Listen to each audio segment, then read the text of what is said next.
Lisoto kobetela yo et salami kaka dimanche le 26 octobre 2023 et pas wapi Justina influenceuse il y a 20 ans ba bomi et pas ya copain na ye pe influenceur cette fois-ci il y a 24 ans a katie mike alongolie misu alongolie maboko alongolie ba partie intime pour na rituel ya to komona yango kaka na émission o yepesi passe ya kosakana te ba makamela c'est que ça na mikolo zali kaka ba âge il y a 20 à 30 ans 20, 30 ans difficile, 29 ans. Qu'est-ce qui se passe? Pour la nini Damien à Bomaki, girlfriend naye, topé copine naye, Justina. Alors, on va partir un petit peu de rituel ango, akena ko sala yango wapi, yango to kobete lo lisolo lelo, kota ba ya basi ba kota, ba ya mbaba kota po makamole kana mokili oyo, ezali grave ya kosakana te. Tokende bongo na Kinshasa, précisément na paroisse Saint-Augustin na Lemba et pas wapi jour ya clôture ya mois marial bandeko to ba mama bandeko samba na grotte ba moni misapi ya makolo ya loboko ya droite ya lokolo ya droite ya mama Maria statue ya mama Maria ezali ko bouger est-ce que nana bande ko bouger yango ba musuba lobino nyoke bande ko déclaration yango bande ko bouger ba musuba la baki ba lobi ke mama Maria alingi a se manifester est-ce que statue wana e ko bouger solo to zalaki ndenge ba sa forme ya statue wana e boujaka e pesi pasi e ningisi Saint Augustin ya ko sakana te yango to kozongi na ngopika kana émission ya lelo.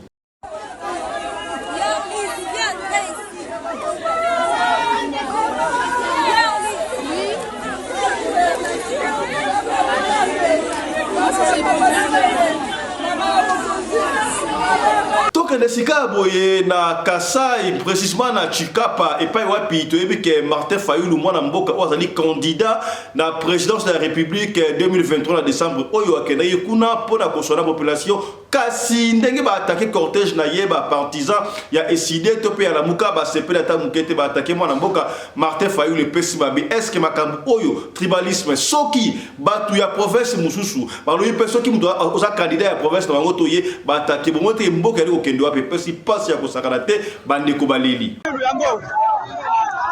voilà la voiture de Colobane voilà le blessé foulé massivement il dépasse ses jalousies à l'hôpital.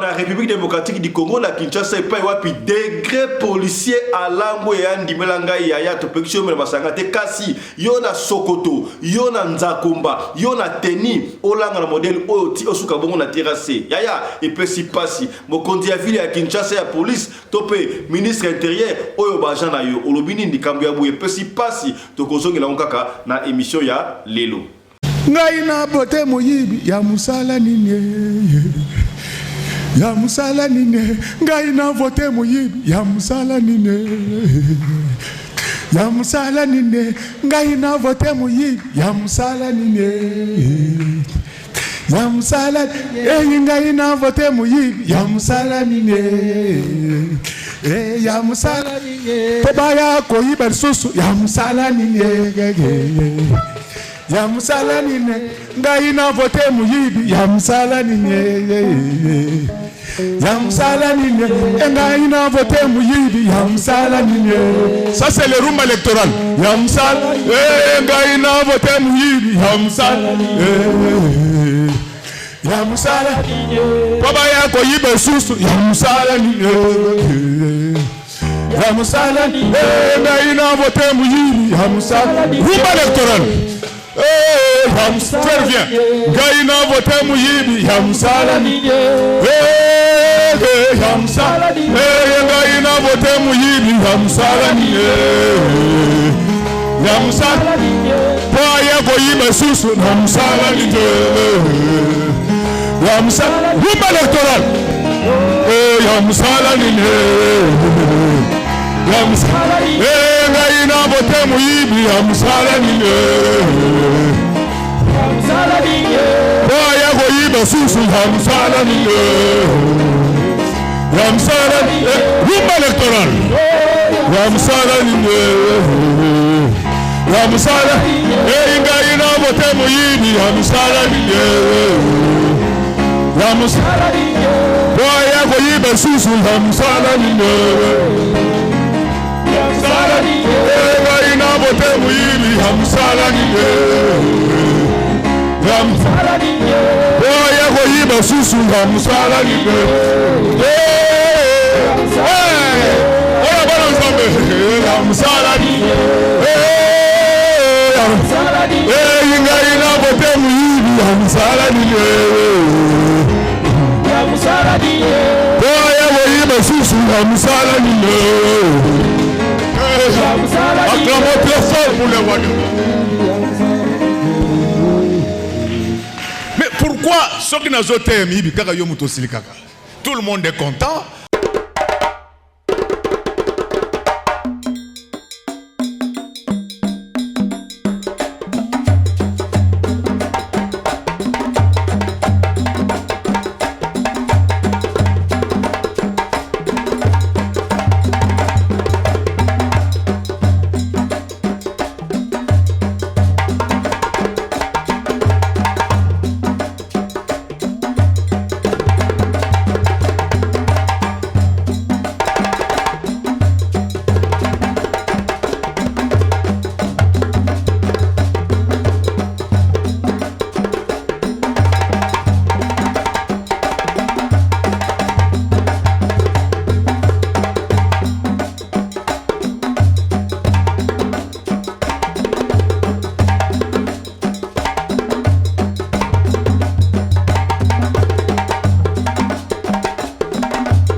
mobali mbinga na mwina ngolo aboya hydroquinone soki ezotambola basheri bazokoya mayanga na retrouve douce tendresse affection epa na yo nasalelo nini mpo ndimake na kupendaka sana shitakwacha pelende wenjoro Radio Collectivia Fiston, tous abonnés massivement, c'est validé.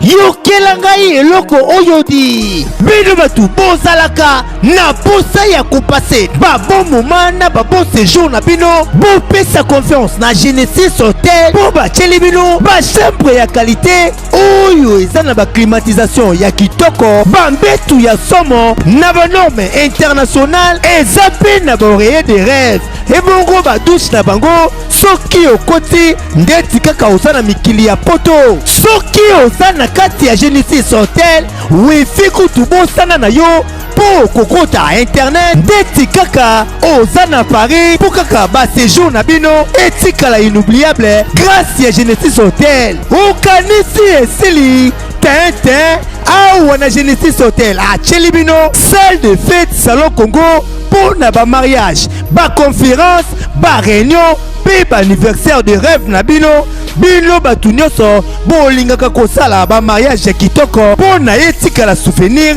ya vie na bino mobimba bopesa confiance na salle de fête salon Congo po bokozala na bino de cité awa na salle de fête salon Congo ata boza na nombre ya combien bokozala na bino mobimba po musique eza au rendez-vous climatiseur elenda kaka ndenge bozomona batu nyonso bapesa confiance na salle de fête salon Congo batikala jamais kozala desidi tala awa na salle de fête salon Congo baza na bango na problème ya courant te po baza na mopanke na groupe électrogène oyo esalaka 24 heures sur 24 heures musique toujours au rendez-vous baza na espace moko ya balcon ya munene po na bino batu bolingaka kozwa mopepe kitoko po esala eloko ti ah oui masolo ya bakuzu botikela bango kuna kasi masolo ya salle de fête pe hôtel ya qualité botike la Genesis Hotel po awa soki okoti lokola kaka oza na paradis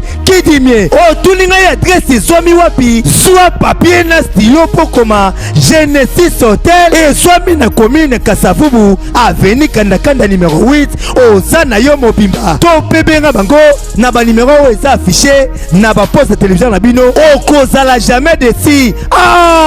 Genesis Hotel bandaka lozalaki wapi tala ndenge ba congolais basali ba mariage na bango na ba salle de fête ya Mwanza pe ba séjour na bango na ba hotel oyo ezangela tina o tolobaki te tolobi.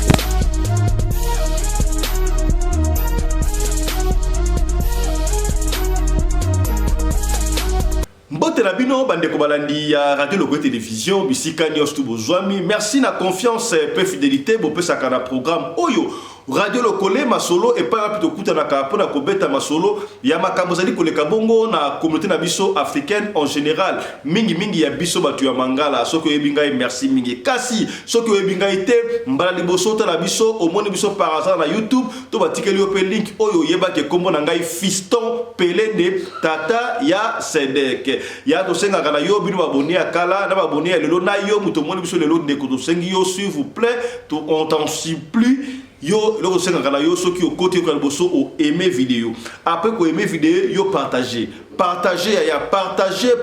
masolo otobetaka awa ezalaka po na biso mokoti masolo otobetaka awa esungaka po peut-être ndeko moko sa ina kawana ndeko moko nzoto yali kolongono te ndeko moko na problème moya trouver solution ezalite kasi tanga kotala émission oyo à partir masolo tobetaka yango de solution na makambo ebele yango esengaka na yo ya o partager peut-être intéressé ote mais ekosunga ndeko moko songolo esika moko pakala yo mutu s'abonner kaka lelo ko bosa ndiko s'abonner ya au final bongo cloche ya notification pour la orataka programme na biso ata soki mukete ozali na Venezuela ozali na France ozali na Belgique ozali na Luxembourg ozali na Allemagne ozali na Suède partout tala émission na bino yango ya sengi na yo au partager na senga kabino mabilo komi balemisa afabo banda boyibi yango déjà ils ont l'habitude na émission oyo merci na Michael Josh sponsor officiel ya chaîne oyo Michael Josh zali griffe ya mwana mboka basé na New York aux États-Unis yaya au côté na site ya Michael Josh tala bilambe zali kuna ba article zali ya marque na marque ba robe à mariage ba robe ya soirée ba robe ya malili ba chemise ya bien ba collection ya kitoko zali kuna na Michael Josh au côté au salima wim de shopping yaya commander moi je crois la moins cher surtout ba montre le tu oyo ba water resistance zali ba montre oyo let ona nati oyo yo kokota na mai on se na piscine to la plage au côté dans la maille et kobe baté le ko la kaka montre mususuana sikoyo Michael Josh ba différents prix et ça na ba montre nyo surtout ba chaussure à kitoko ba prix ça différent ya côté la site ya Michael Josh au visiter yango ceux qui ont besoin ya ko sona Michael Josh yemo ko bengi biso to ko en contact na Michael Josh au solo la naye ba mama o batika ba super wax hollandais Michael Josh a teba super marque hollandais super wax hollandais na moins cher 95 €, 95 € à Pamba. Ici, quand on a super wax hollandais original. Na 95 €, na 95 €. Même Vlis Koyemoko a été à 120 quelques. Bande voiture à Château Rouge. Maman a été à la Belgique. Na matongi consomme yango benga Michael Josh ba couper ça yo ba moins cher ba super wax hollandais original. Est-ce que au komi aya au sombi yango en gros comme ça au tekango en détail au moi quelque chose tout supporter business ya mwana mboka. Toke de bongo na Kinshasa na Genesis Hotel ya yo ke na Kinshasa kula la kabila la mwanzate ya tant que l'axibino Genesis Hotel c'est que yebi aujourd'hui ko ke Kinshasa ya on a transfert au Tambulate à partir ya aéroport ya Njili ceux qui ont sa réservation aussi au Bukaki na Genesis Hotel na ba numéro mona ya ba kozwa na aéroport tina hotel olali confort ole confort nyon surtout confort VIP local la kaka ozali na pays o utaki est-ce que okomi voilà ataba ndeko ya Kinshasa na ndenge ya mabete soki na nozi chance te ya ko vivre vie oyo ba vivre en Afrique du Sud vie oyo ba vivre en Europe en Amérique là na hôtel ya bien qui est na Genesis Hotel primoko abordable au lit quand même anniversaire dans Salama collation na yo, fête ya mariage, salon Congo, ya Genesis Hotel ya liwana, kota okosepela. Est-ce que okomi? On a besoin moi on est en Afrique du Sud, benga bongo, Mama Charlotte Kaputu, tout moi on a tabilobe ya bière moana parce que Mama Charlotte Kaputu, la bière officielle ya ba na bino. Est-ce que okomi?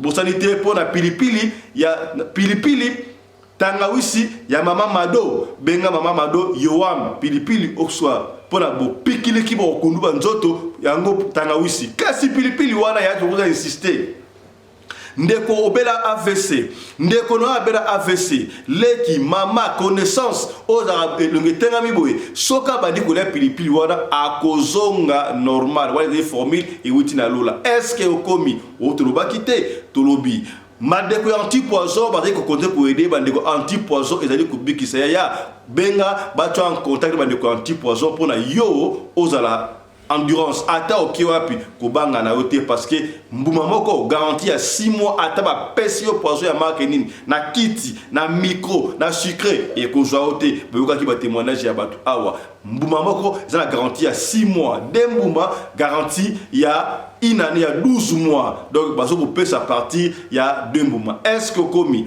o toloba kité tolobi voilà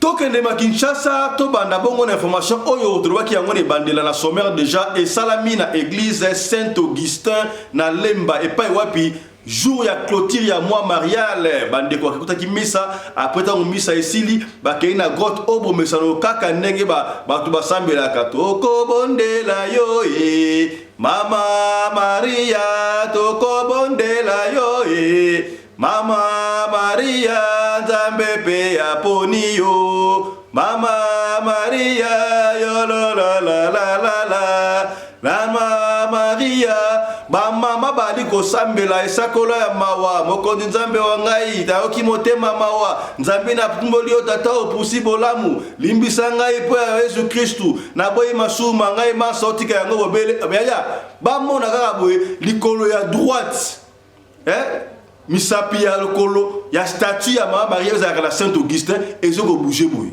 ezoko bouger ya soki otali image wabe okomona yango ngata batindeli ngango na bi c'est quoi ça oyo batia yango ma nouvelle te basala yango bougera ne wata bino e bougaka te mbala liboso ba mona yango e bouger ezali ndengo wana alors qu'est-ce que vous croyez e bouger qui pona nini ba changer système nango basala yango ma nouvelle e bougaka to qu'est-ce qu'il y a ba ndeko so bino e to mona ki nyoka leki wana azo bouger bo nyoka pembe est-ce que nyoka tala ki parce na tali wana moni nyoka te na moni musapi misapi ya nyo tout so pe 4 pe 5 ezo bouger pena boy tala image wana bio ko mona ndenge ezali ko bouger statue ya mama Maria au l'église au Saint-Augustin est-ce que ça veut dire quoi na clôture ya mois Marianne Mama Maria lingi a se manifester qu'azala ki na ba maman, azala ki na ba Christ, azala ki na bana, on ne sait pas. Est-ce que statue wana?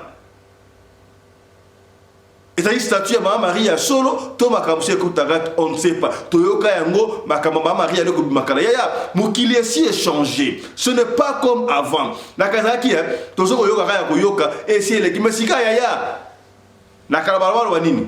Les paroles s'envolent, les écrits restent. Ya sikoyo.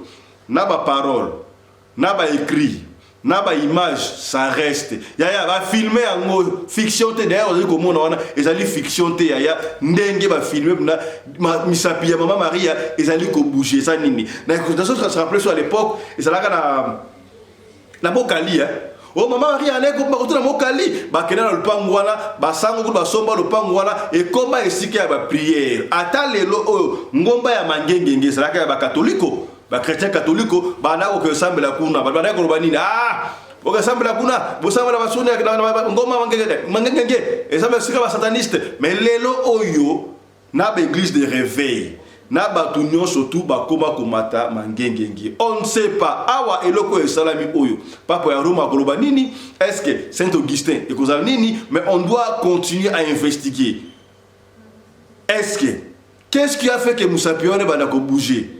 Est-ce que ba bouger quitter ba yeba quitter statue wana et c'est la kama nouvelle et bouger ba coloton et tout passer la attention en côté on ne sait pas pourquoi c'est kaka la clôture à moi Marianne ba mon loko et bouger ma kondengo wana je n'ai pas de commentaires à faire puisque dans la commentaire ça a été mais talaka yo mo wana mais on ne sait pas c'est possible que ezala et puis boujaka na ngonga basala ngonga la statue de boujaka parce que na statue mususu mona boujaka manivelle mais wana on n'a pas de confirmation. Est-ce que boujaka te banakala et boujaka mbalawana on ne sait pas. Et puis si mutu ko soit mais ko pesa bana mutu ko soit dans l'ère actuelle au début que ba statue mingi et boujaka nango mais wana batie yango sika tokala on ne sait pas bande ko abi ba mona ki nyoka leki ona est-ce que nyoka leka ki ona solo to moni image ya nyoka te to moni ka image ya statue to moni ndenga misapi ezali ko bouger malgré butazo azo fino na bien te mais so otali na bio fixé o komona ndenga statue ya Mama Maria ezali ko bouger landa.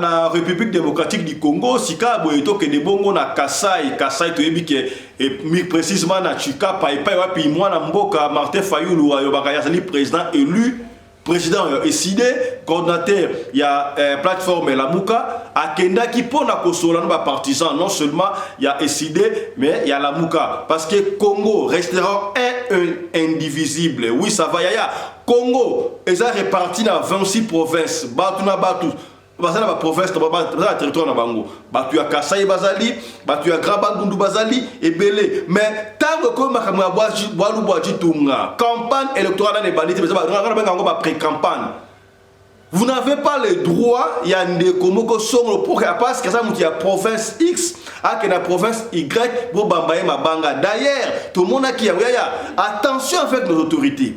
Tu vois qu'il y a une certaine autorité militaire avant de Koloba, ceux qui montent dans la province, net na Kasai, Tosika, puis Asani Mabulu, Yemoko Yabokanga, et tu vois qu'il y a un gouverneur, il y a une province, Moko Songo, non, Awa, Nezali, Awa, Moutoumsa, sa campagne, Awa, Tena, Nengenini. Congo ne appartient pas à la tribu Moko Songolo.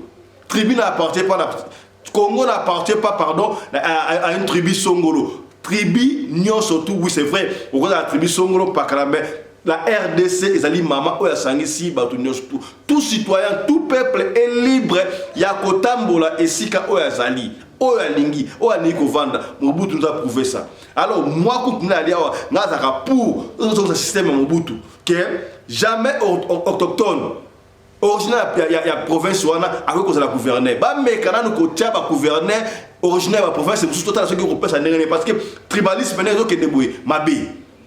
Qui vous dit que les loyaux pour la moquer bonga, pour la professeur de bonga, il faut que autochtone de Azwa tête ya professeur Tabino. Tout le monde est en gros bazo kokate. Ça on peut pas se voir la face. Tout mécanan. Et on a essayé ça à l'époque Mobutu, ba ko ya dialo. Ko ya dialo kombe tigala munoko parce que yé a sala makambu tout le monde est en gros. Ya Katanga, ba Goma. Tout le monde est en commerce que Moutouaza originel ya Kasai, mais qui est la gouverner na ba Congo. Moutouaza originel ya Kivu, tout a payé aux conseils na Kivu kuna tout le monde est à l'époque à Mobutu. On peut pas essayer. Et puis si pas si ya boy, moi na boka Martin Fayulu akei, ba banga ba baby sina cortège na ye, ba bouki ba parapluie sa mi tuka ba tuba zoki, c'est pas bien. Est-ce que croyez-vous que ceux qui va nous la province Moussousou, ba le bine bo sale bon na province ya Kasai. Si vous avez la province, il y a des personnes qui ont été tout ça, où amenez-vous ces pays? Ces pays appartiennent à tout le monde. Et ça va payer à tout le monde. Et personne ne restera éternel dans Bokunzi. Les hommes vont passer. Quel que soit le nombre d'années, le nombre de mandats que vous allez passer. Qui croyait que Mobutu, c'est ce que vous avez à Koleka? Nous, on est nés de Kouti Mobutu, de Kol de Kouti Mobutu. Mobutu a l'écarté. Il soit l'écarté. Joseph Kabila a ça 18 ans de pouvoir presque 21. À l'écarté. Yaya, tout passera. Le pays restera. tokotiki l'héritage na bana oya biso. Est-ce que komi bakambu ya boye malamu te pesi passe. Voilà. La voiture. Voiture de Colobano. Voilà. Voilà. Le blessé. Foulé massivement. Il dépasse ses jalousies à l'hôpital.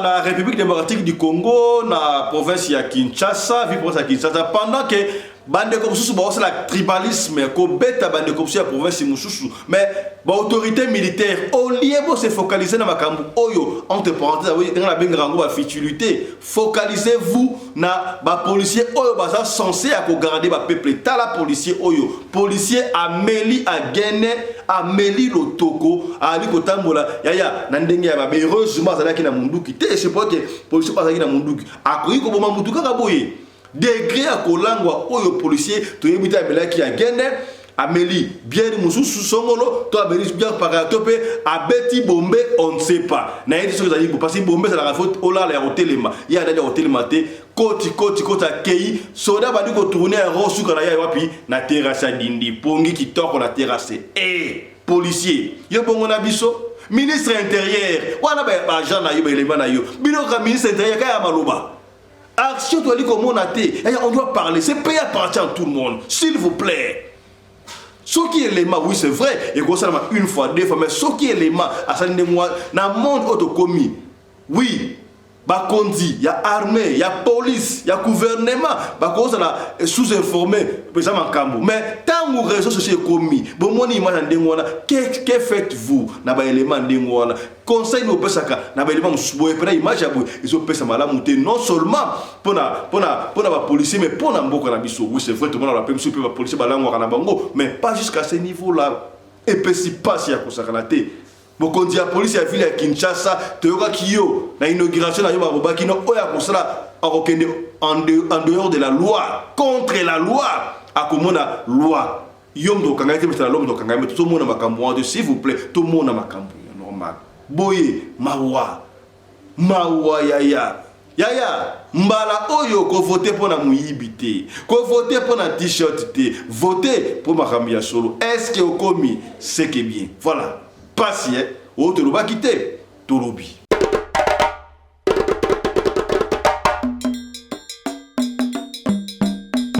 ya to commettre là aussi ka li solo oyo pesi pasi ba influenceur bokota ba influenceuse bokota yaya batu pona posa ya koyebana posa ya kozala mutu ba yeba kombo sala kombo les gens ne se font n'importe quoi na réseaux sociaux oyo na TikTok na Facebook na YouTube pona ka kingani ya yebani ngapla ina yebana ko kingani te yaya succès to koyebana e yaka progressivement na musala ali kosala pasi ya kosakana te ndeko oyo Justina babomie bakatie mike et pas ya copain na ye Damien pe azali bongo influenceur ya au fur et à mesure to côté la yo omona image mo mo le kawana ezali ya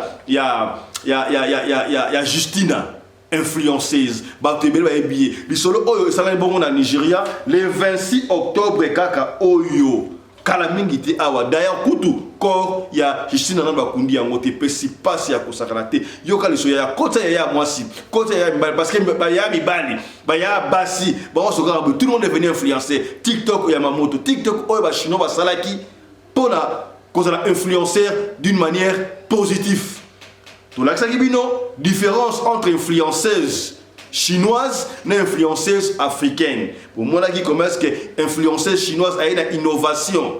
Mais pour moi, qui influenceuse africaine, les Africains dansent, les Congolais dansent, oui, ils dansent. Les Africains dansent. Karakobina, est-ce que TikTok oyo? Et là, il y a malamu ya kosala. Et ça dit que la photo binaka. Attends, il faut que binaka. Au conseil innovation té au quartier à tamanda ma partie ya mission radio le collègue au tie c'est que balobaka ezoté ya bato Tant que Barotal, au consommant le meillate. Est-ce que Okomi, tout sur la pembe? Ndeko Justina a 20 ans. Toi, ça a 20 ans. Une très jolie fille. Moi, c'est qui toko 20 ans. A outé ko silisa chose a un diplôme naie à côté de l'université avec ça la bongo biologie. Alors pendant que ça biologie on a bandima qui est dans l'hôpital de la place à ça dans le laboratoire et pas dans un stage dans le laboratoire stage en mais je rappelle moi l'obéa. Christina dans la famille à 5 personnes. Parce que la 5 bayaya na yemoko finique de 4 bayaya mbali na yemoko finique au sali bongo 5. C'était une fille très gentille dans leur groupe. Très gentille. Très gentille. Si on a un problème, elle a maman na bango, elle a bayaya, mais ça très familier na famille na maman na bango na bango parce que papa na bango assis à Koufa. Ce que justement pour mon téléphone, elle a bayaya, pour mon téléphone, bayaya on sauve le téléphone. Donc, oh, tout le monde a besoin de l'obaka. Mais vinaye, qui concubinage, amoureuse, conso comme ça, jeune fille, wana baye barapena bete baye baka que entre parenthèses, na nous bayo été que azana na chérie et copain consort pour 20 ans c'est encore une jeune fille, baye bater un robot maramnaye. Bref. C'était un vendredi. Vendredi wana Justina a essayé par la bangono après Moussala, après stage dans le laboratoire, na rokende anniversaire, il y a camarade nangai X. Nanda kubaye baki yango, qui a rokende anniversaire après Moussala, après stage naïe. Christina na tongo père a typé très bien comment c'était habillé à mec la mani ou à la fête hier conso à Ken Moussala. Tant que Moussala est sili, ba 15h 16h conso à se débarber dans Moussala, à la Tibilamba anniversaire, au phare de la fête. Entre parenthèses, accueilli, fête. Alors, chez eux à la maison, parce que Christine a essayé de montrer que la Kozonga, tout la Kozonga, tout ça là j'aime, j'aime, partager aya, ma solo auto beta pour la plaisir, pour la Kozonga. Ba tu es belé ba ali koza solution na ma solo auto ali ko beta. Alors pour na ndeko sa solution, ce que mon est solo intéressé de ko partager, peut-être et ko intéressé de ko moko songolo et si kamoko pakala, neto lubaya. Tela nga ba j'aime ko ah, vous bon papa fisto. Papa Sénèque à l'élite, c'est là que j'aime, il y a tout partagé.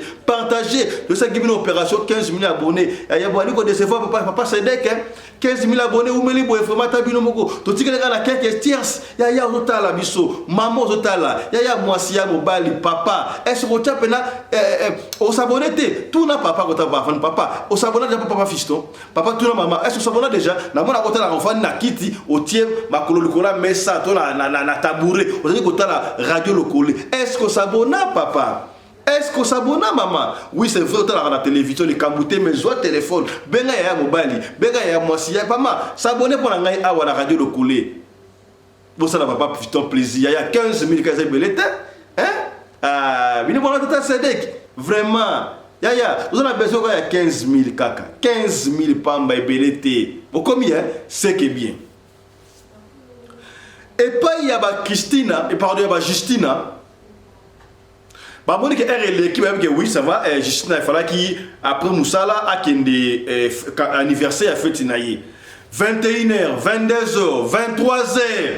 Avec Ozonga, mais comment est-ce qu'il fait tard comme ça? Moi, qu'est-ce qui se passe? Bah, yaya, bah, maman, en fait, la famille. Ils se sont dit voilà, oui c'est vrai, c'est normal, elle a mis un team naïe, et surtout qu'elle était partie au travail, elle a fatigué, il n'y a pas de soucis, elle a dit il n'y a pas de soucis, il n'y a pas de soucis, bah, c'est temporisé. Vendredi, on a boutou sur le balali, na tongo ya samedi, la famille se disait voilà, elle peut rentrer très tôt matin, non? Pendant les caméras d'un côté. Baseli 8h, 9h, 10h, 11h. Non, c'est pas possible. Comment c'est-il 11h à Zoya Tenengenine? À Zoya Tenengenine. Oh. Bon, ils se sont dit voilà, peut-être, tant c'est des barbas solant, n'inga na hier anniversaire, na hier accompagné, voyons voir jusqu'à le soir avant Boutou. Baseli 16h, 17h, quand même, c'est normal, tout quelqu'un qui fait, au Bengité, et le côté, Tiba 15 16 l'homme n'a pas bengate. Oh, il peut se faire un trouble. ba meki ko benga numéro ya moi na bango Justina ezo le kate ba bengi na WhatsApp ba moni ke a kota ki ya suka na WhatsApp hier vendredi na 18h ne WhatsApp na ya suka ya mwana last time oyo alaki available. Oh, c'est quoi ça? Ba bengi na appel normal ezo le kakate et commissariat et commissariat. Ben continuez 17h 18h 19h non, c'est pas possible. Togoti kango boyete. Togoti ka boyete. Ba sikoyo ole ba benga siko camarade na ye Justina a bengi sikoyo et pas ya ba grand frère ya Justina parce que ba yebi camarade ba numéro bengi. Allô oui boni ah. Mais comment est-ce que Justina n'est pas venue na fête na nini na hôtel la Justina atna ngata ba souhait ba veille l'anniversaire na même si elle était empêchée na musala je comprends mais à mon entendre non attendez un peu c'est quoi ça? Justina n'est pas arrivée à la fête non mais oh mais elle est sortie ici le matin hier vendredi accueillie après la fête à comment la fête était oh qu'est-ce qui ne va pas? C'est sérieux? Famille va dire au benga et logo moroté. Famille va dire au benga logo moroté. Alors, famille va être obligée na boutouana ba kei na commissariat police. Ko signaler disparition ya moi na bango Justina. Que moi na bagi na tongo asala ka hôpital songolo pakala na laboratoire après wana alors ba ki o kene fête et pas camarade na yi. Mais alors une grande surprise tout temporisaki to gade le kola comme ça ba mi ba continuer fête bango agoya mais muninga na ya bengi biso. Disons que camarade a commencé à faire plutôt vérifier le téléphone na ye et ya souka ils là qui bongo 18h. Qu'est-ce qui se passe? Police malamoko a bengi na hôpital. En fait, ba bandi investigation pendant que bon ba di ko zonga na ndaku. Police en tout il y a des pays où police ça là quand merci na police nigériane. Police nigériane. Mbalamo ba na hôpital kuna ba ki ko vérifier ba tout ba sonder konso oui na police na hôpital ba bango oui ba collègue biso musala ba oui ça aisa ki biso a kokende fête oui a fête a muninga na ye mais na ba 17h ba 17h wana oui to mona ki whatever a benga ki taxi so pe Uber so pe taxi fait et yaki et plusieurs accueilli on ne sait pas la suite c'est quoi akenda ki na ye pendant que famille ya Justine na bali kokende téléphone ya na bango bengi camarade yana ba mo sa na police téléphone bengi na mungongo ya mwana mwasi ba bengi yana bango ya ba Justina. Allô oui bino boke ko reporter na police ya tala makamele kana mukili o la sa ramno chaque fois ya so na obeta li solo et ça na pays moko songolo yo za congolais ya Brazzaville ya Kinshasa camerounais angolais na pays d'Afrique zwaka li solo o loko le salami na pays na yo na famille na bino pona ozwa mayeli est-ce que komi sur la pembe ningwana téléphone eleli na fois mwana mwasi yo osakana bino qui reporter la police est-ce que vous avez une différence entre kidnapping est-ce entre kidnapper mutu na disparition vous avez une différence entre kidnapping na disparition donc moi na bino nga de votre tikaye to kidnapper to votre tikaye mais ne vous allez boy vous avez combien la disparition vous n'allez plus retrouver votre fille vous n'allez plus retrouver votre petite sœur vous n'allez plus retrouver votre grande sœur oh c'est quoi ça?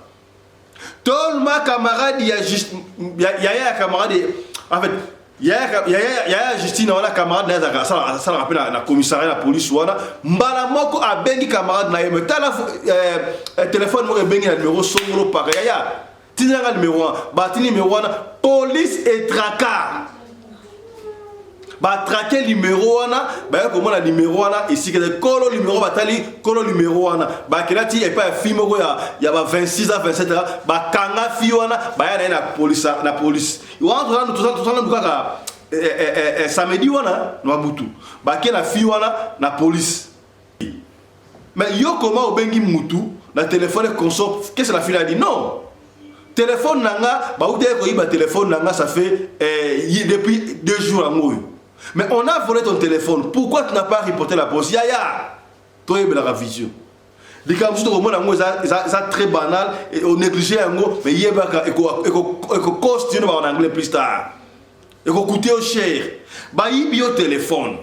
Bah, il y a un téléphone. Au bout du téléphone, joie qu'atteint, ok, la police, la commissariat Pemeni. Il y a des fils qui ont reporté, ont porté plainte. Talangai na bunks téléphone nangai, talanga na bunks sac nangai, ezalaki na bolaka pour osala safe, pour se protéger. Ba ibio kende na commissariat au report. Fiona reportaki te bakangiye a commis premier suspect. Et surtout numéro bengaki ezalaki ya mwana mwasi. Fiona bino ngai ngali aba ibeki na téléphone non, to kondima ote parce que yo zo benga et surtout ça va presque pas âge moko 26 ans. Donc bozo wala mobali qu'est-ce qui ne va pas? Ba saisir. Babandi kolandila. Siko camarade ya Justina.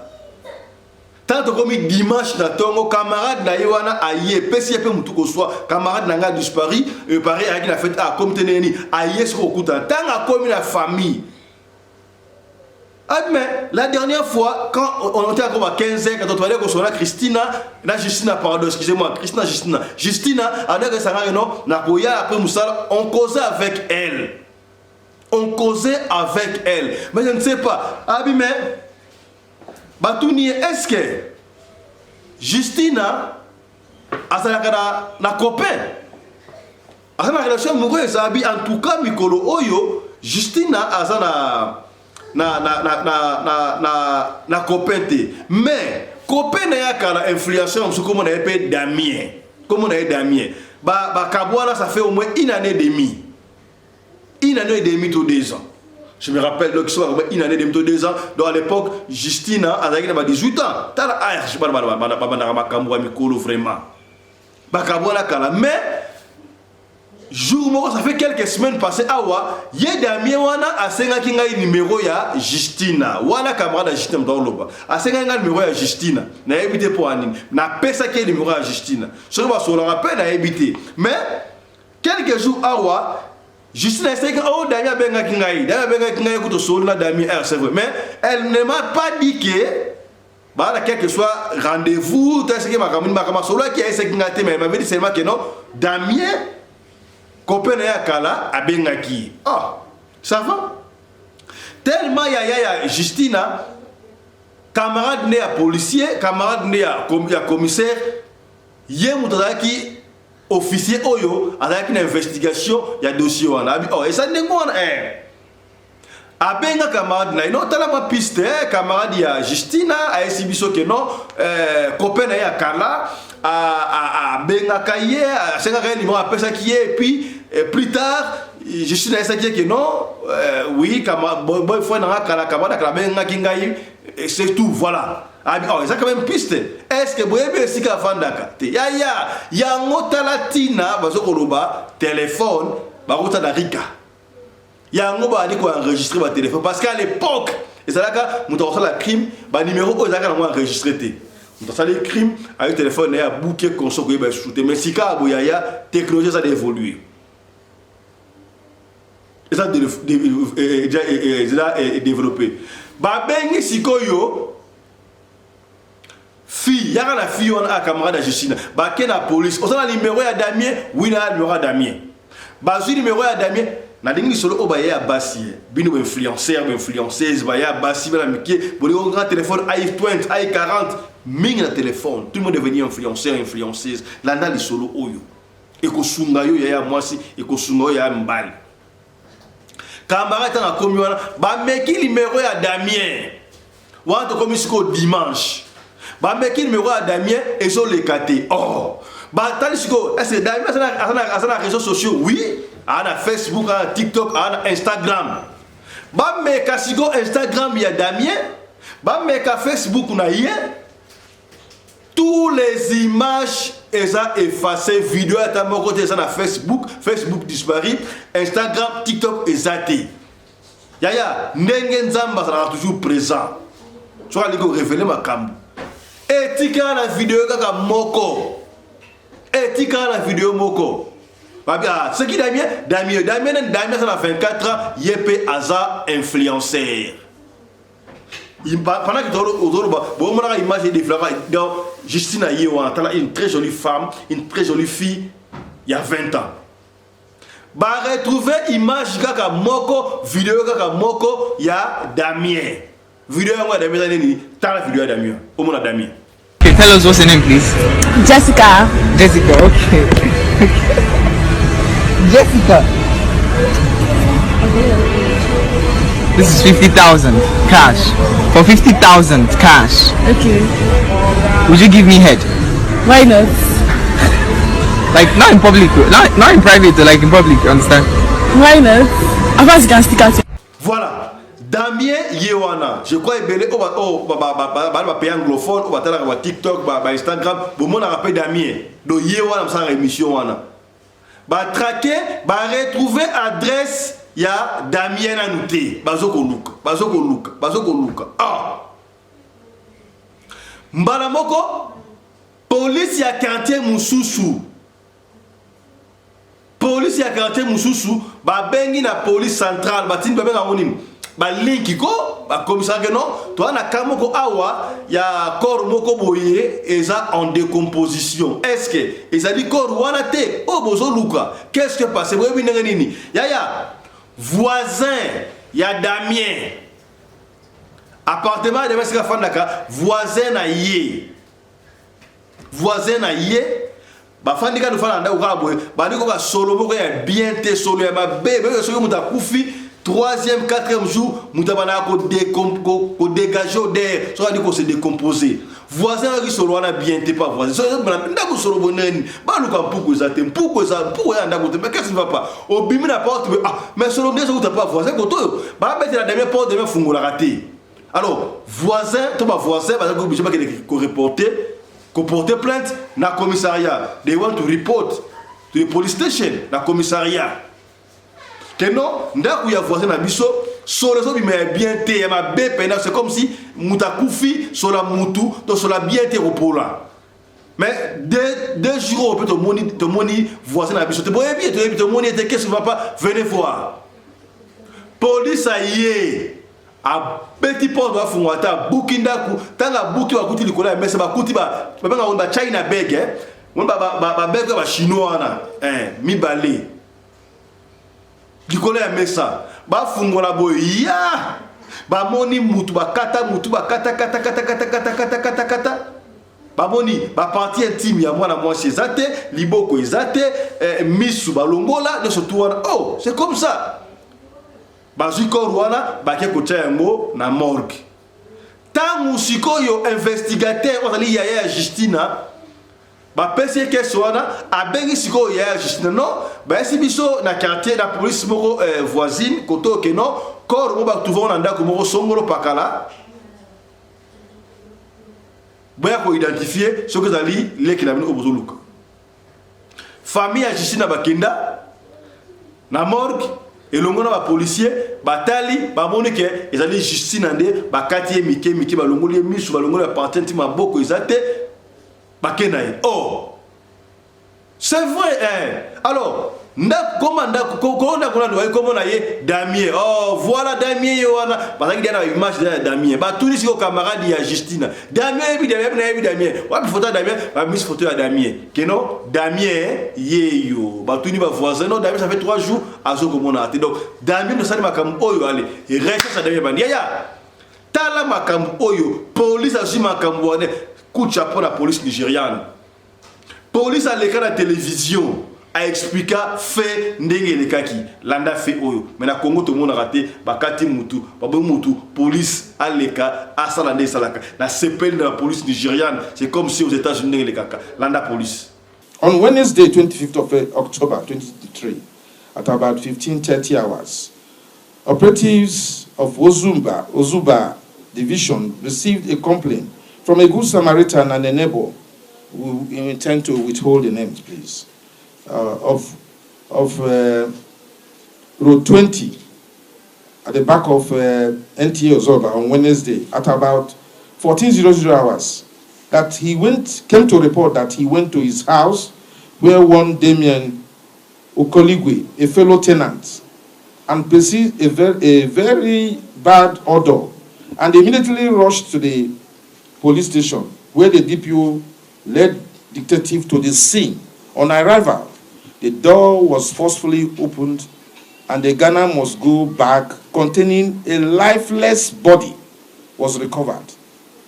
Back to the station, and in the search of the fleeing suspect, who happens to be the boyfriend of the deceased, one Damian Okoligwe, male, 24 years, a petrochemical engineer and 400 level student of Uniport, and the boyfriend of the victim, also an occupant of the house. Now the prime suspect was traced.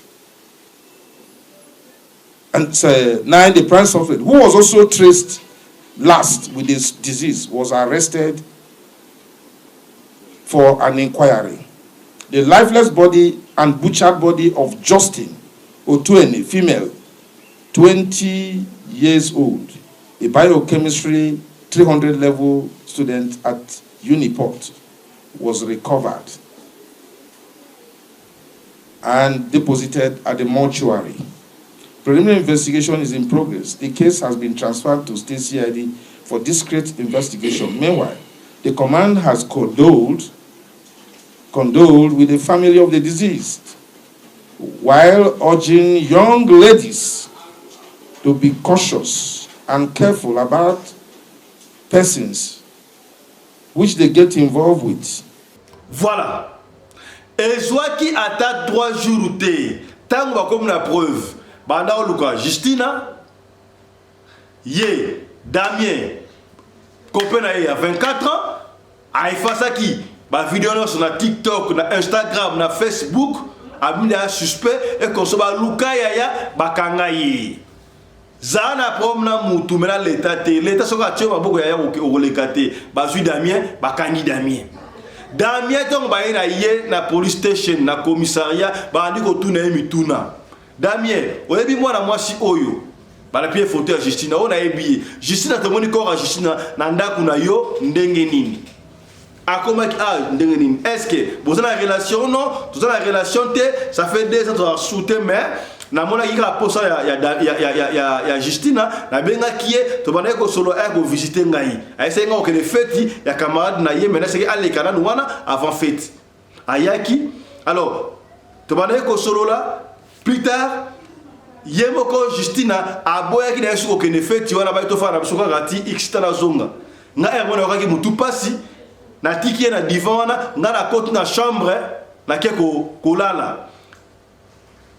Naba 23h on a obenga kombo na Justina azo yambate azo limate na bimi na chambre na wana dami mta oloba explication la police ta on a bimi siko na yé na moyen na salon na simbie bo azaya kokufa azaya kokufa de akufi mystérieusement les kambute Justina a causé arrêt cardiaque à ça l'arrêt cardiaque a eu problème on ne sait pas et on est bomi on se mystère on ne sait pas kasi ba tout nimé a comique en décomposition nengenini bakati mike boy nengenini nana kati mike Damien influenceur oya ifasa ki ba image sur Facebook na TikTok abina yebiti ofanda ka yomoko ozalaki na mutu ozalaki ka mali oka abino biso mbale bosiko nana kati mike boy na yebiti suspect Damien bakangi tant bakangi yemoko Damien aleki n'interview peu ba journaliste ba tonda ki wana ba ndi ko tuna daima kampo yoka makambo oyo Damien ande ko loba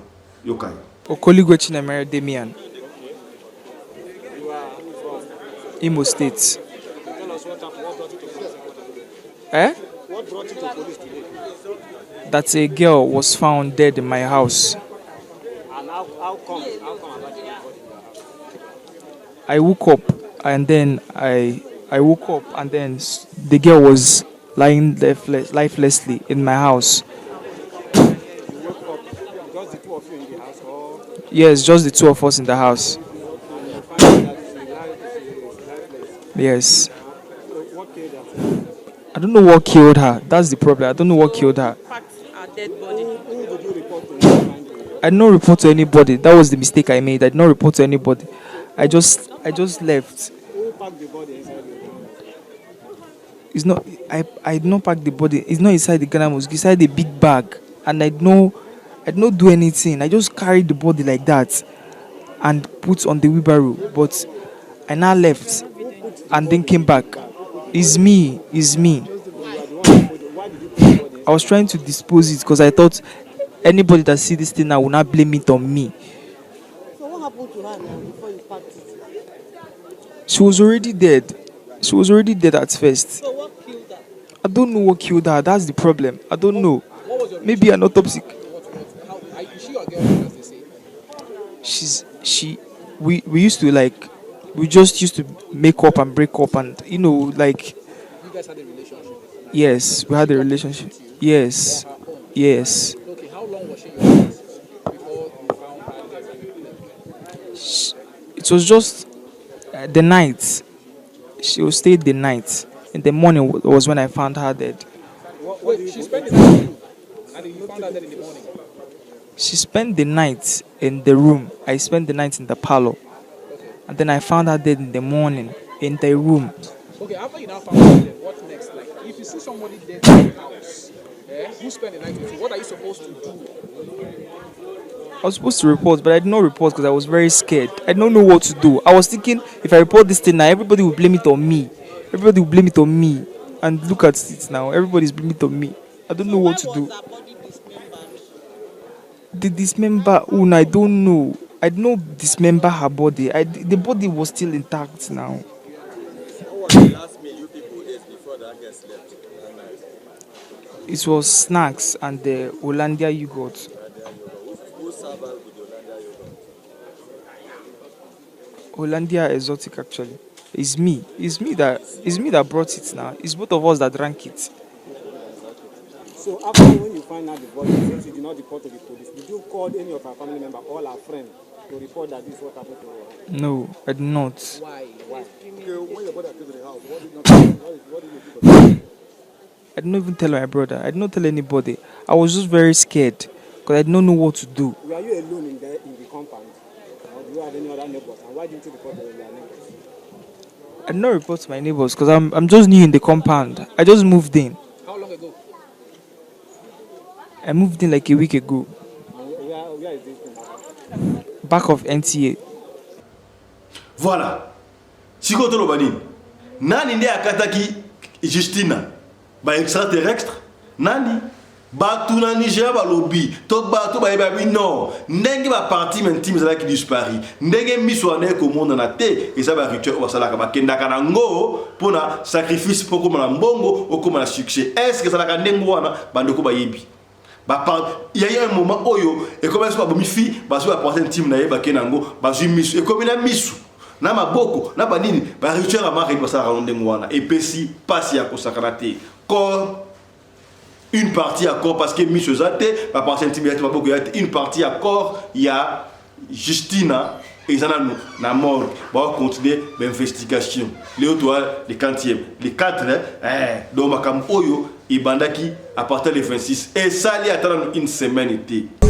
Our forensic this thing is already showing that knife has human blood on it. Listen! Your kitchen knife. Stand up. The grace. Think you were here for nonsense. They're asking you, you're telling another thing. I'm asking you, who has this knife? Answer them. It's your kitchen knife.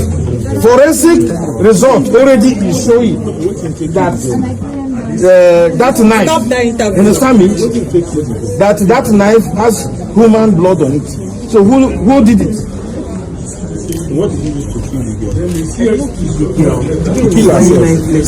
He was lying lifeless when I found her. Okay, so what is your own? So okay, he was lying lifeless. Okay, he was lying lifeless. And then who did you report to that she was lying lifeless? Okay, then who was the one that dismembered her? Okay, who is staying in that house with you? Only you. So if you are staying in the same house with a woman and it became lifeless and you did not report, and then wait now, and then they started dismembering the person, and you were still there staying with him, and she started smelling. And you were still, I was not there. I was sick. You were sick. I went to my brother's house where I took treatment for like 3 days. Sick of what? Which hospital were you? Did you go to receive a treatment? It's pharmacy that you went to. Oh, pharmacy that you took the medicine. So you locked the house and they left the dismembered body. You understand? Which you didn't know who dismembered, according to you. Who else is staying in that house with you? Passe ya kusakarate. Papa Fisto, beta li solo oyo, makambeleke so awa na Nigeria, wana Congolais mo na Nigeria pesi, tala makambo ekila Christina awa. Beta li solo OK bisaba ya basi. Bala papa ata waze kote. Ozaki na relation na mutu. Siko relation na sili. Mobala ninga zonga, mwasa ninga zonga, abosa nini? Est-ce komi? Vous comprenez? Yo zaki na relation na mutu moko boy. Bozaki bien. Attaque relation ya ki master, ya ndenge nyostu. Bo kabani bo bebani. Oui, c'est vrai. Quand on m'a ça m'a monté, bo bongisi. Toi tu l'as wana. Et comme la réserve. Mais yo bongisi o lingili subo songa. Mais nani abosa la nani? Est-ce que Justina Soki azongela ki Kopena yawa karate. Balinga bakata mike na kati mike. Mbala moko fio bakanga ki wana 26 ans, ba libéré, on a confirmé que hier téléphone na yebungaki. Alors qui avait appelé? Et c'est là qui Justina, pardon, Damien na na sala ba jiwan. Wale taka en suspense dans la investigation té. To supposé kaka.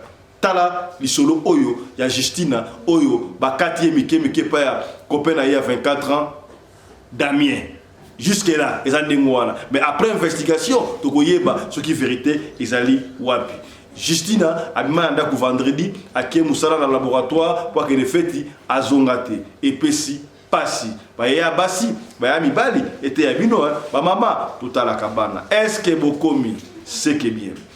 Merci à Chris Larize Pelende, réalisateur de l'émission Oyo Radio Locole, Masolo, il y a une assistante d'ailleurs, Willy Larize Pelende. Merci à Claudine Larize Pelende, la fille à papa, qui m'a un script. Ils sont autobéti. Oh, yende mutakoma qui a mon Claudine Larize Pelende. Papa, ça pour pas tout bête qui toko boui. Voilà. Donc, équipe, il y a radio le collège de la Cameroun, il y a Kosakarate. Nous surtout sous la coordination, il y a Mamarina Umbi, Larize Pelende, la femme à la taille d'une tige spaghetti, ni courbure, ni virage. La femme à la compresseur. Combien? Du Kouniate, jalousie, on sait ensemble. Est-ce qu'on comprend? C'est que bien. Alors, ndeko za lisolo ko pesa ko banga te pesa benga biso pesa lisolo to ko beta yango kaka ndengo lingi to beta kaka ndengo lingi soko ngi to tanga kombo to ko tanga kombo so ipo boy to tanga kombo to tanga kombo te bisto fonctionnaka ndengo wana. Merci na Michael Josh pour la confiance, sponsor officiel de la chaîne Oyo. Merci na Genesis Hotel.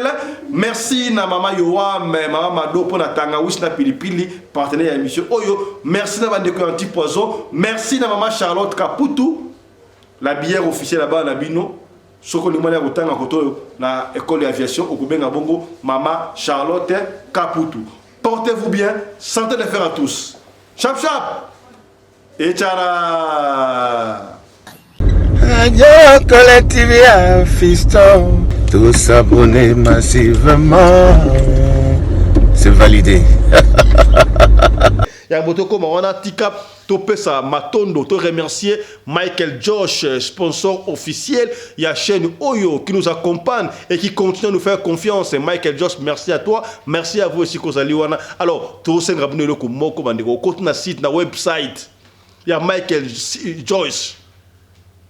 Au côté kuna oponi article ya soki net na Afrique na Afrique boyi sikoyo winter ngebanda comprendre siko na Afrique boyi elo ngebanda sama ngebanda siko na Afrique boso mo ya ngona oyo net t-shirt boyi to la ti boyi ba polo oyo ya Michael Josh au sentir ya kilo pena ti na polo pena boyi mutandimi mais na Europe sika boyi mali le banda. Donc, kuna ba rivage ezali ba veste pene ya solo ba jaquette pene ya solo pour na winter c'est quoi hiver na Europe na Amérique na Océanie et bali déjà beaucoup ta kuna na site pour na commander quelque chose ya to supporter griffe ya wana mboka ko to supporter griffe ya wana mboka yaya biloko ya kolata ya bien à moins cher tala yo que so ba chercher kuna 1535 euros sikalango ba trahir payo soko somba que chercher dans Michael Josh primo ko abordable mama na griffe ya wana mboka yaya na lingi Europe nyonso tout to yeba Michael Josh existaka yaya bengako côté na cité commander quelque chose pour Michael Josh. So rebino ko na cité yo benga libera Michael Josh so na ngwa so la ngote benga to kopesa yo o so la na Michael Josh ye moko so la ki yo mutentel to mona na télévision Michel leki ngala so la mechentel na mechentel couturier tel papa eza griffe papa ya to soutenir wana mboka est-ce que vous commis c'est que bien. Pour l'habillement des classes de vos enfants, pour l'élégance de vos enfants, désormais, visitez le magasin Little People Shop chez Mama Charlotte Caputo. Little People Shop chez Mama Charlotte Caputo, l'habilleur officiel de vos enfants. Awa et pas Mama Charlotte. Moi namboka bon monake ba namboka congolaise tala biloko ya kosala et pas bapaya. Acheli biso bilamba. Banda de 0 à 3 mois, yango yo. Soto yawa de 6 à 9 mois. Toke wana de 9 à 12 ans. Toza na nyonso. Bana mibali na bana basi. Soto yawa. Bomoni oya bana basi. Ndenge mwana zo putsana. Toza lokola wato yene 8 ans iko mata. Yango yawa. Koto yo ndi makambo. Mwana zo bimondire ministre. Ya bataille nyoso yango ba Samuel ba Chuchu yango yo Afrika la tsabana oyine to mutaka elengi tala ba fest bana mwana bimi na fete batu ba komobanga soko lingo somba biloko omonike olingo sepelisa mwana na yo ko déplacer na yo te okotika na internet okomona adresse na biso yango wana. Little People Shop chez Mama Charlotte Caputo. Adresse Edenval, Greenstone Shopping Center, shop numéro L119. Téléphone 011 52 46 366. À Jamestown, nous sommes sur Meyer Street 183. Jamestown Town, Johannesburg, shop numéro 5. Téléphone 082 324 85 22. Place nyonso zali benga biso kotaka ligne benga biso te bila batine na ndako. Little People Shop tozana bilamba ya bana ya qualité olingi osomba kota na website na biso retrouver biso na Facebook toza online pe soko osoma partout na Afrique to délivrer bino na ba Korea na biso préférence ya malamu ya original. Donc, c'est la livraison à domicile. Little People Shop met à votre disposition l'achat en ligne. Allez sur Tekelote, tapez Little People Shop. Choisissez l'article de votre choix. Il vous sera délivré jusque chez vous à la maison. Mais aussi, allez sur Zando, tapez Little People Shop. Choisissez l'article de votre choix. On va vous le délivrer jusque chez vous à la maison. Visitez notre Facebook page, Little People Shop. Little People Shop, ya biso moko. Little People Shop, ya bana mboka. Radio Collective Fiston. Tous s'abonner massivement. C'est validé. Yambo to banda tika to présenter bino de susu pilipili oyo eke sango na monde entier bandeko. Boni yango to yena ngo susu boye. Yoam yellow table chili. Pilipili oyo bandeko oyo basomba ki yango ba pesi témoignage. Ezo ko traiter ba maladie ebele. O mukongo pasi, ozana ba palpitation, nzoto za mala mutema, gastrite. Yaya tala pilipili oyo. Bandeko basomba ki yango ba pesi témoignage ya pilipili oyo po ba sentir yango yaya obo mesano to mekaka déjà mais to yeli susu oza la mikili ya poto oza la wapi commander pilipili oyo okozwa yango voilà bomoni pilipili yango oyo yaya obela pa ba pilipili oyo yo am pilipili chili oyo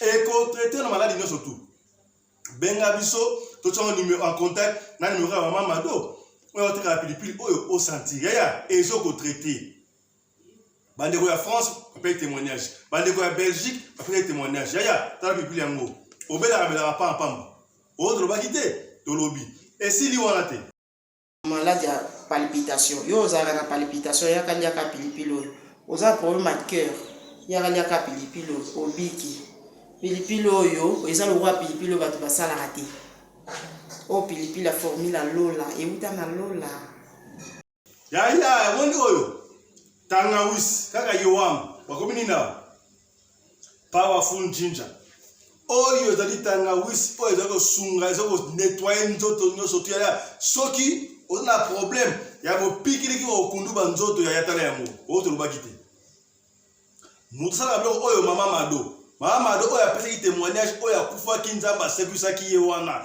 formule oyo euti na alpo anzelu tangawisi yango oyo o mama bimaka na ndako papa azokomplike makambo tala yango mama benga awa sombela papa tangawisi oyo eya babute kontene yango yaya oyo esala mo pa mama na Afrique du Sud ya ezokende partout na meka yango oyo papa fisaka yo koma kobai omekaka na soli kamute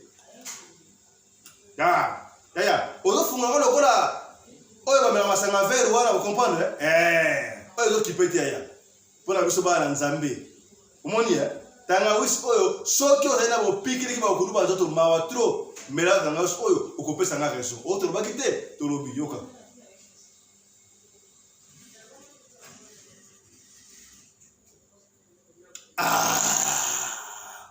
yaya ata na feti boza na bafeti komande yango eye spécial pesa mutu abali kado ya ba oyo tangawisi oyo euti na Afrique du Sud oyo tolobaki te tolobi na mbele ya suke moto continue émission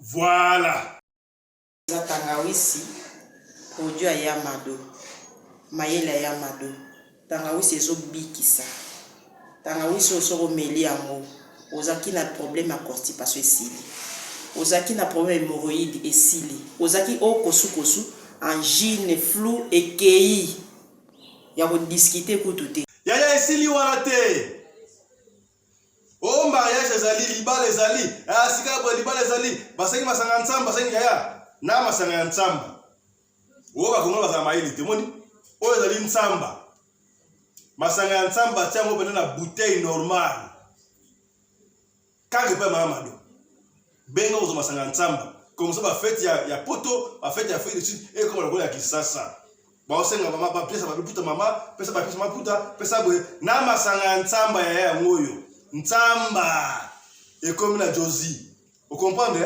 yango masanga nzamba o tolobaki te tolobi